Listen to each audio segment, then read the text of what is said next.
কলকাতার ঘটনার পর মেসি চলে গেল সোজা হায়দ্রাবাদ। কিন্তু দেখুন হায়দ্রাবাদের সাথে আমাদের কলকাতার কত তফাৎ। দেখুন আমি আপনাদেরকে হায়দ্রাবাদের মাঠের ছবি দিয়েছি।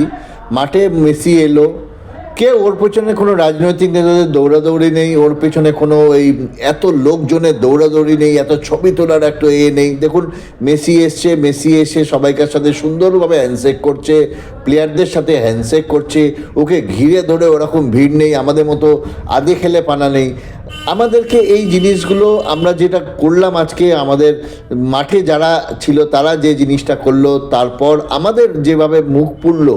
দেখুন হায়দ্রাবাদ আজকে জ্বলন্ত উদাহরণ। আজকে হায়দ্রাবাদে দেখুন সবাইকার মধ্যে একটা উচ্ছ্বাস আছে, কিন্তু সেই উচ্ছ্বাসটা প্লেয়ারদের মধ্যেও দেখুন সেই উচ্ছ্বাসটা সীমাবদ্ধ, একটা সীমাবদ্ধ উচ্ছ্বাসের মধ্যে দিয়ে তারা মেসির সঙ্গে ওয়েলকাম করছে। দেখুন মেসি মাঠে গেল, মেসি মাঠে গিয়ে মেসি দেখুন এবার পায়ে বল নেবে, মেসি এবার পায়ে বল নেবে, পায়ে বল নিয়ে মেসি একটু খেলবে। কে ছিল মেসির সাথে? না, মেসির সাথে ছিল হচ্ছে একমাত্র মানে ওখানকার চিফ মিনিস্টার। ওখানকার চিফ মিনিস্টার জার্সি পরে প্যান্ট পরে মেসির সাথে নেমেছেন, মেসির সাথে পায়ে পা মেলালেন, বল পাস করলেন এবং মেসির সঙ্গে কন্টিনিউয়াসলি খেলে গেলেন। মেসি পাস করলেন, মেসির সাথে কন্টিনিউয়াসলি খেলে গেলেন। এইটা হচ্ছে মিনিস্টার, নাকি ভুঁড়ি বাগিয়ে মেসির কাছে গিয়ে খালি সেলফি তোলা। এইটাই হচ্ছে আমাদের সঙ্গে ওদের তফাৎ। এইখানেই আমরা ওরা যে দৃষ্টান্তটা করে দিল সেটা আমরা দেখাতে পারলাম না। আজকে আমাদের বাংলার মুখ পুড়লো। দেখুন মেসিকে দেখুন, মেসি যেন মানে কলকাতা ছেড়ে যেন মানে প্রাণ খুলে একটু নিঃশ্বাস নিল, প্রাণ খুলে নিঃশ্বাস নিল যেন হায়দ্রাবাদে গিয়ে। দেখুন যার যেটা কাজ, মেসির কাজ হচ্ছে বল নিয়ে খেলা। মেসি বল নিয়ে খেললো, মেসি বল নিয়ে খেলে সব কটা মানুষ দর্শকদের হইচই, দর্শকদেরকে আনন্দ দিল এবং এর মাধ্যমেই মেসি তার যে মানে যেটা তার ক্রেডিবিলিটি, সেই ক্রেডিবিলিটিটার পরিচয় দিল। দেখুন এটা হচ্ছে অন্ধ্রপ্রদেশ মানে ওখানকার চিফ মিনিস্টার, আমি জানি না অন্ধ্রপ্রদেশ না তেলেঙ্গানা, বাট ওখানকার চিফ মিনিস্টার। দেখুন উনি মেসির সাথে পাস খেলছেন, অন দ্য আদার হ্যান্ড মেসিও পাস খেলছে। দেখুন মেসি ওনার সঙ্গে সমান তালে পাস খেলছে, মানে যেটা এক্সপেক্টেড ছিল।